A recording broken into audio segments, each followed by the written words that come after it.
Good evening and welcome to Primetime News. I'm Ravi Gamage. And I'm Minoshi Ratnasekara. First up, we'll look at your headlines for tonight.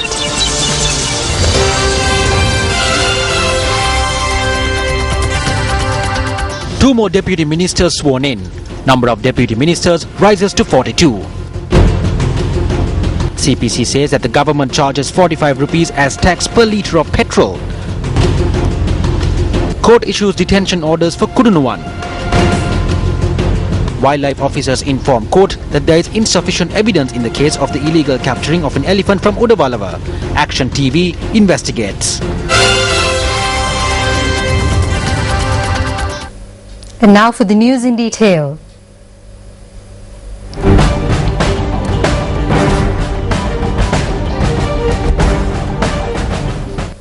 Parliamentarian Prabha Ganeshan and P. Digambaram were sworn in as deputy ministers today.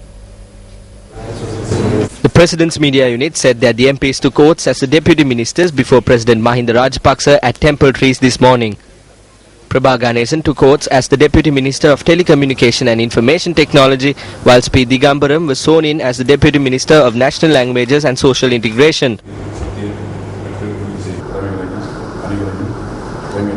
With the new appointments, the total number of deputy ministers in the current government rises to 42. Several trade unions continued with the strike action commenced by the health sector minor staff at a number of hospitals across the country today, citing several demands. However, members of the other trade unions reported to work today, and our reporters say that hospitals functioned as normal. The strike action was launched by a broad gamut of health sector minor staff, citing 5 demands, including the payment of salary arrears as per Circular 6/2006, the introduction of a 5-day work week, and limiting nighttime guard duty to 2 nights per week. The 48-hour strike action initiated by the Joint Trade Unions Committee saw the participation of minor staffers from 27 grades, constituting 21 trade unions and the All Ceylon Suva Seva Union. The President held talks with representatives of the Joint Trade Unions Committee last evening. The Joint Trade Unions Committee agreed to withdraw from the strike action after the President issued instructions for their problems to be resolved and for these solutions to be implemented within 3 months. A hunger strike that was initiated parallel to the strike action has also been suspended for 3 months. We decided to suspend the 39-day-long hunger strike as soon as we received the written document on the President's statement at noon today. However, the All Ceylon Suva Seva Union notes that they cannot acquiesce to the agreements reached at talks in which they had no involvement. The members of the union's executive committee convened this afternoon to reach a decision on the continuity of the strike action. The strike action is in effect even as we speak. The government agreed to a discussion only to those who are representatives or affiliated to Sri Lanka Freedom Party. We tried to get involved in this discussion, but we were not given that opportunity. In spite of the union's decision to continue with the strike, this did not have a significant impact on the functioning of hospitals. However, there was a reduction in the number of patients visiting the OPD at the National Hospital in Colombo today. 90% or close to 1,000 workers have reported for duty. All functions at the hospital are being restored to normalcy. Normalcy was also restored at the Colombo South Teaching Hospital and the Nagoda Base Hospital.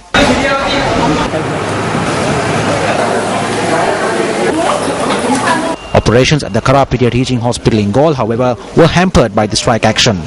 The Navy provided assistance to ensure the continuity of hospital services. The National Trade Union Centre has reiterated the importance of launching a joint action to win trade union rights. Head of the National Trade Union Centre, K.D. Lalkantha, made these remarks while addressing a gathering in Colombo yesterday. We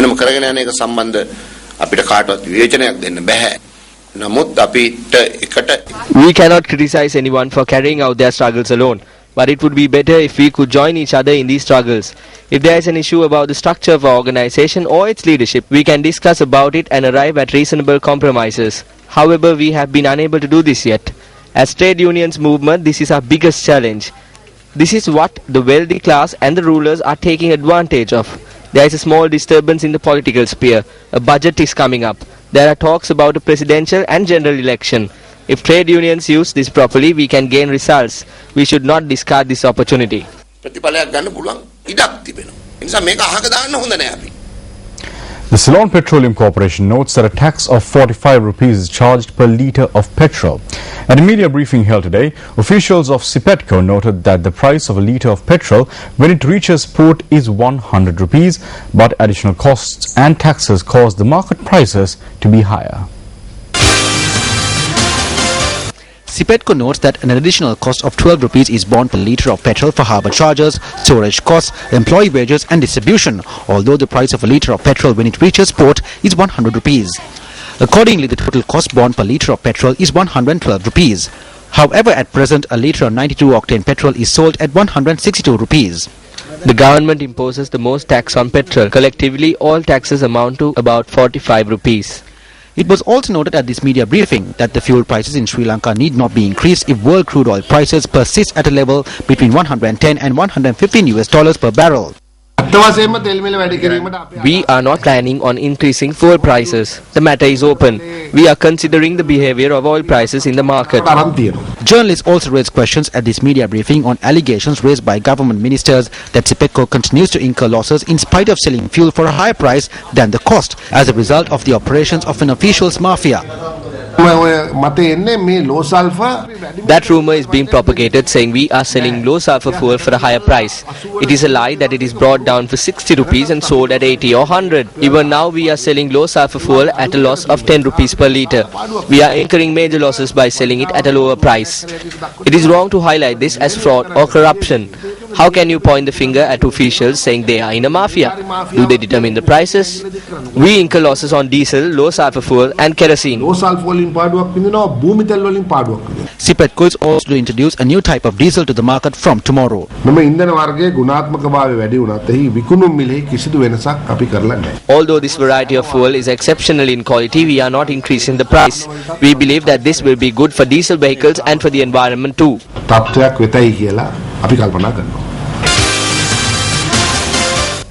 Police media spokesperson SSP Ajit Rohana notes that court has issued detention orders for the police to detain and interrogate Nuwan Udaya Gunatilaka alias Kudunuwan for 6 days. SSP Ajit Rohana noted that investigations into the suspects linked to the illegal drug trade are ongoing. We obtain a 6-day detention order from the court for him to be held by the Colombo Crimes Division. Investigations are ongoing. We are looking into who gave this person the drugs and we are looking at who he has to distribute the drugs to. Kudunuwan was arrested on the roadside about 40 meters from his home. The heroin was found on his person when he was arrested.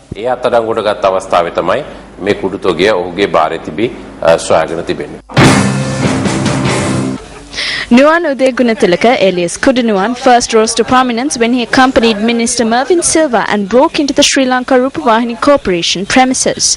He was arrested by the Colombo Crimes Division yesterday on drug-related charges. The Deputy Chairman of the Kolonava Urban Council notes that Kudunuwan is a supporter of the Council Chairman Ravindra Uday Shanta, who is currently in remand custody on charges of assaulting the Deputy Chairman. Rejecting the allegation levelled by the Deputy Chairman, the wife of the Chairman, Ravindra Uday Shanta claimed that Kudunuwan is in fact a relative of the Deputy Chairman. Kudunuwan is the chairman's most prominent henchman. He is the first and Kudunuwan is also my foe. I have lodged complaints against the person known as Kudunuwan at the Mirihana police station.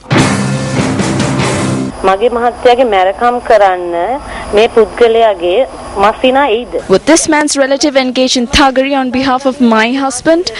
Whenever something happens in Kolonava, they talk about my husband's relation. But the truth is that my husband is no relative of his. He is related to the Deputy Chairman. Kudunuwan snuck into my house to insult me.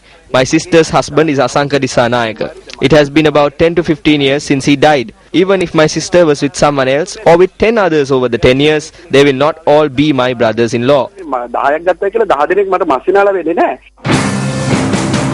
He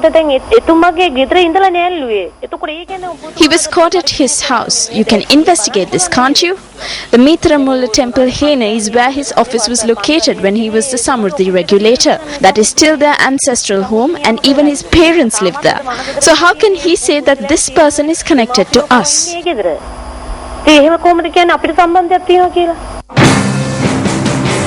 My ancestral home is located at 97/5 Silva Lane in Mithramulla. The suspect was reportedly arrested at a home in Pansalhena. That could be my sister's home. I do not know. But I can state responsibly that Kudunuwan is a person against whom I have lodged complaints with the police for assaulting my supporters, those who work for me. Kudunuwan is the person who worked to make the chairman victorious.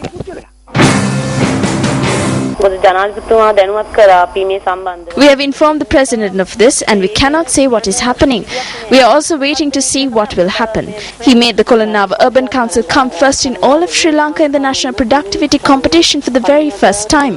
My husband, who was so dedicated, is now in prison. Kolonnawa නගර සභාවේ සභාපතිතුමාව අත්අඩංගුවට අරන් තින්නේ උපසභාපතිවරයාට පහර දුන්නාය කියලා සැකපිට. The chairman of the Kolonava Urban Council has been arrested on charges of assaulting the deputy chairman. He was arrested on suspicion of using a pistol during the assault. As far as we know, as a party, the chairman of the Kolonava Urban Council has a licensed pistol. I cannot say anything more on this since it is now before court. I do not know who Kudunuwan is. As far as I know, he is an alliance supporter, but he is not from the party. Just because someone who was with a politician several years ago has been arrested over the past couple of days, we cannot arrive at the conclusion that he worked for the UPFA. අදද මේ ඊයේ පෙරේදා දින කීපය තුල සිද්ධියකට අහුණයි කියලා පූර්ව නිගමනයකට එන්න බෑ. ඒ අය සන්දානීය ආධාරකරුවෙක්. Bharata Lakshman Premachandra is slain in a shooting in Angoda. Gunshots fired at propaganda hoardings of Prasanna Solangarachi. Kolonava UC chairman's brother is abducted. Attempted abduction of the chairman of the Kolonava Urban Council at the Umagilia Sports Ground. Gymnasium owned by the chairman of the Kotikavatta Mull area of Pradesh Sabha vandalized on 2 occasions. OIC of the Vallampitiya police arrested on charges of possessing narcotics. Kolonava Urban Council chairman lodges complaint with police HQ citing false drug-related accusations levelled by the deputy chairman. 2 youth are shot and killed in Singhapura, Kolonava. Tensions flare following an attack on the Kolonava Urban Council deputy chairman by a group of council employees. 5 suspects remanded on charges of assaulting the deputy chairman. Suspects in the assault on the deputy chairman released on bail. Chairman of the Kolonava Urban Council remanded, accused of assaulting the deputy chairman. Are these isolated incidents? Do they paint a bigger picture? Has the Department of Wildlife failed in its duty to protect the fauna of this country from poachers? Action TV investigates.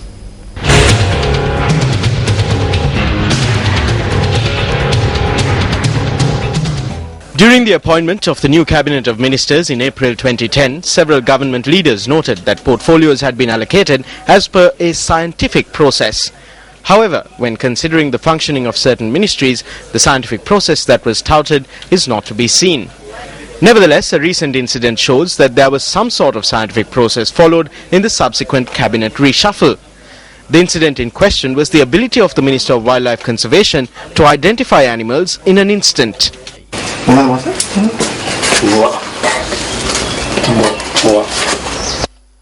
The minister's ability is to be appreciated when considering the portfolio that has been allocated to him. While the minister is such a success, it would indeed be a problem if the officials at the Department of Wildlife, the only department under the purview of his ministry, are unable to display talent that is beyond the minister's own talents. It was proven at the Amblipitiya Magistrates Court today that the officials of the Department of Wildlife are not even on the same level as the minister. This failure was proven when the department submitted its report today on the investigation into an incident where a group of persons had allegedly entered the Udawalawa National Park from the Galpaya area and had attempted to capture an elephant calf on the 1st of May this year. The wildlife officers had initiated a sting operation with the assistance of the police after receiving a tip-off regarding the attempt to capture an elephant calf. Although they were unable to nab the brains behind the operation, wildlife officers seized a tractor and arrested the driver of the tractor, noting that it was being used in an attempt to capture an elephant calf. While wildlife officers noted that a group of persons accosted them at this point and took steps to release the driver of the tractor, it was the wildlife officials themselves who also noted that this elephant calf that was discovered in the vicinity had been given a tranquilizer. The Wildlife Department submitted the tractor to the Ambalipitia Magistrates Court as a case item. The report on the investigation into the incident, which was compiled by an assistant director at the department's head office, was submitted to court today by the director in charge of the Southern Zone. Submitting the report to court today, the Southern Zone director noted that the Wildlife Department has no intention of pursuing this case. This official further noted that such a decision had been taken owing to the lack of evidence. Given that a tractor, for which an owner can be traced, has been submitted to court as a case item, it is evident that the assistant director who compiled the investigation report has not conducted a comprehensive investigation.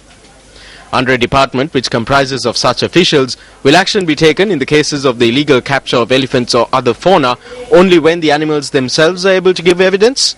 Minister of Wildlife Resource Conservation, this one is over to you.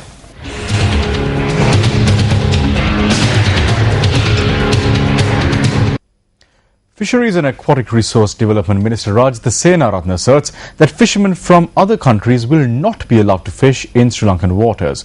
He made this statement in response to the statement made by Dr.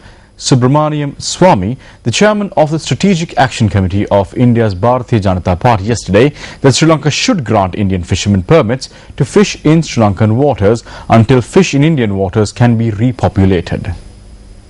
Our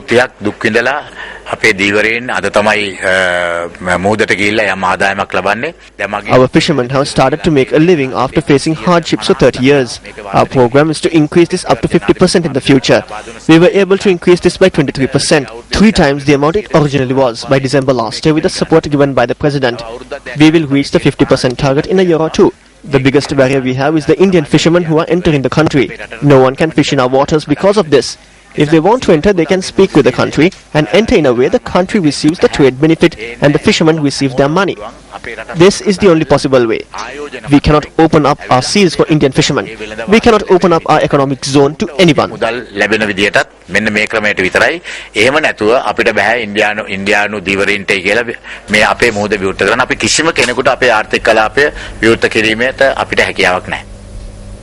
Dr. Subha Chandran, the director of the Institute of Peace and Conflict Studies in New Delhi, says that instead of discussing maritime issues, countries need to cooperate economically on the Indian Ocean. He made this statement on the eve of the launch of the report Regional Commons in South Asia, an Agenda and Strategy last evening.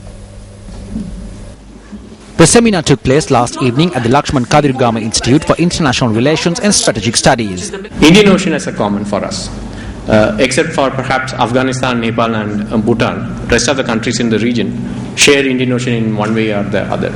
There is so much we could work, there is so much we could make use of. In fact, if I have to take that extra one, we can use and abuse the Indian Ocean to such an extent that it helps us economically and also bring us politically. Until now, unfortunately, this is something I'm quite against this idea. There is so much of emphasis on maritime security, securing the sea lanes, as if maritime terrorism and maritime piracy are the only 2 problems in our part of the world. Indian Ocean is much more and much beyond just protecting the sea lanes. That's where I sincerely believe instead of securitizing the maritime issues, we should cooperate economically on the Indian Ocean. But unfortunately, we have not worked either as an academic community or as a state on marine economy. Still in local news, an unidentified group had attacked Democratic Party Uva Provincial Council candidate Vithanage Priyantha Kumara last night. A complaint has been lodged with the police regarding the incident. Democratic Party Uva Provincial Council candidate Priyantha Kumara and 2 of his supporters were attacked while travelling in a 3-wheeler at about 11:30 last night in Sella Katharagama. The trio, who sustained injuries, were admitted to the Katharagama hospital, following which Priyantha Kumara was transferred to the Debarababa base hospital. They dragged us onto the road and beat us up. I saved myself and ran to the police, and when I returned with the police, we found that both my supporters had been beaten up and the vehicle was badly damaged. අපි ප්‍රජාතන්ත්‍රවාදී පක්ෂය හැටියට මේ ක්‍රියාදාමය හෙලා දකිනවා. අපි දකිනවා මෙතෙන්දී As the Democratic Party, we condemn such activity. We have informed the Elections Commissioner orally and in writing regarding this incident. We don't want the Elections Commissioner to come pick up the pieces after the bomb has exploded. He should be able to provide the necessary security from the moment he declares an election. He should be able to give the candidates the freedom they need. If he is unable to do that, then the wage we pay the Elections Commissioner is only charity. We hope that the Elections Commissioner and the police will serve the country for the wages they earn. අපි මැතිවරණ කොමසාරිස් කෙනුත් පොලිසියනුත් බලාපොරොත්තු වෙනවා ගන්න පඩියට රටට සේවය කරන්න කියලා. අපිට ඉන්න ඉදිය බලන්නකො කවුරුත් ඇවිල්ලා. ඒනවනේ අපි ජීවත් වෙන ඉදිය. අපේ දුක බලන්න කවුරුත් නැහැ. That was the lament of a woman from the Kumkunavela village, which is considered to be one of the oldest villages in the Polonnaruwa district. Through this report, Newsfirst hopes to highlight the hardships and burdens of the villagers of Kumkunavela who have been severely affected by the drought. It was in the year 1815 that migration from Mathale to the remote Kumkunavela village, which belongs to the Madaragiriya district secretariat, commenced, following the invasion of the Central Hills. The village took shape, beginning with 4 families, and later the community grew, and now 120 persons from 26 families are currently residing in this village. The community, who earn their living through agriculture and cattle, are faced with much difficulty. 2 seasons have passed since the last time farmers were able to cultivate rice during the Maha season. උදේට කෑවොත් දවල්ට කන්න නැහැ මේ හාල් ටික විතරයි තියෙන්නේ. ජීවත් වෙන්න තියෙන අකරතැබ්බ. There's no point in talking about the way we live. We can't purchase food. We have nothing to eat. No water to even drink. කෑමක් නැහැ බොන්න වතුර ටිකක් නැහැ. We have been battered by the drought and we are surviving with great difficulty. On behalf of the community, I would like to request that a special program be created to provide us with sustenance and to help develop our lives. The Kumkunavela lake, which is sustained by rains, nourishes over 700 acres of paddy lands every season. Although the government comes into power repeatedly, there is no party to listen and look at people suffering. No one. No one has come to this village before. I do not even think that the leaders of this country know that a small destitute village like ours exists. Even though they receive relief from the public through the office of the district secretariat owing to the drought, this is not the relief they are asking for.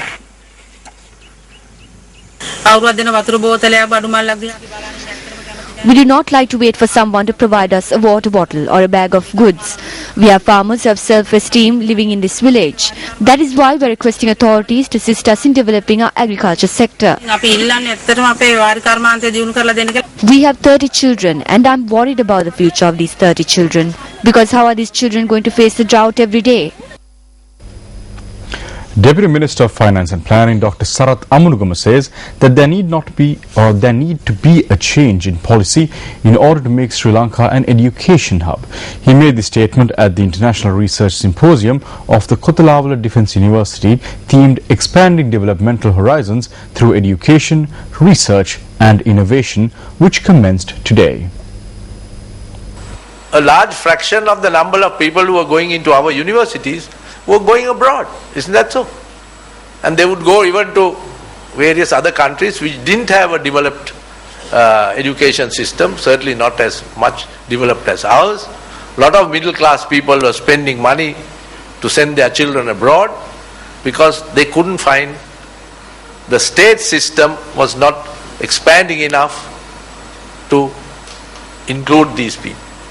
But now there are other new ventures where we will have to expand our tertiary education, our university education, to cater to this vast potential of science-oriented people who will be utterly frustrated or will have to prevail on their parents to send them to some God-forsaken country to do their higher studies because of policy difficulties here. So we have to change that policy to make Sri Lanka an education hub, and that is the next step that we are going to undertake.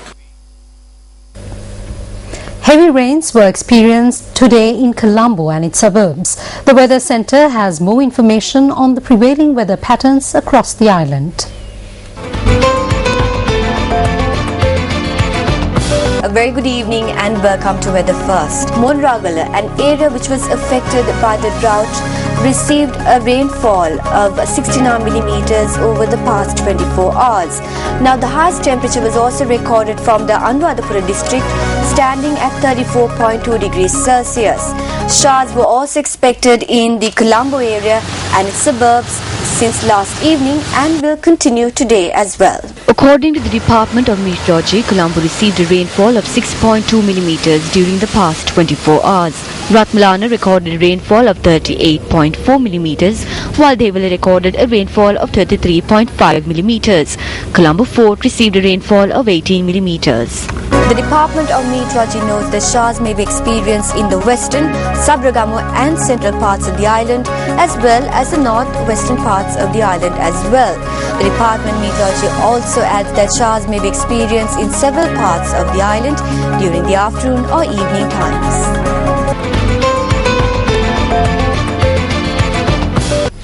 Australia's highest court has set a date for a full bench hearing into how a group of purportedly Sri Lankan asylum seekers were detained at sea. A case that will test the Australian government's authority to pursue its immigration policies.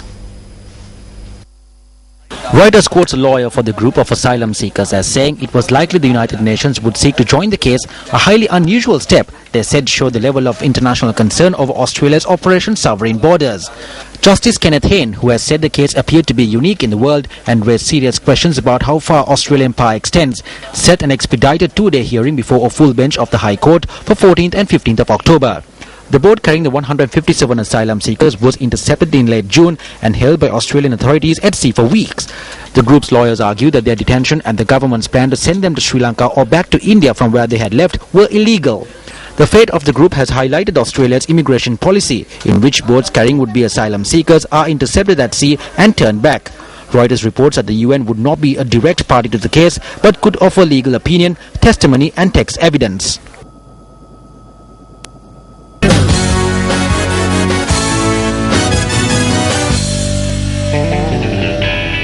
In sports news tonight, Sri Lanka's Matthew Abesinghe managed to come in 6th in the second semi-finals of the 100-meter freestyle swimming event at the Youth Olympics in Nanjing. Matthew clocked a time of 50.86 seconds to finish 6th in the event. Meanwhile, Machiko Rahim managed to win round 1 of the 50-meter women's freestyle event today. That's a wrap of Prime Time News. It's a pleasure having you with us. I'm Minoshi Ratnasekara. And I'm Ravi Gamage. Good night.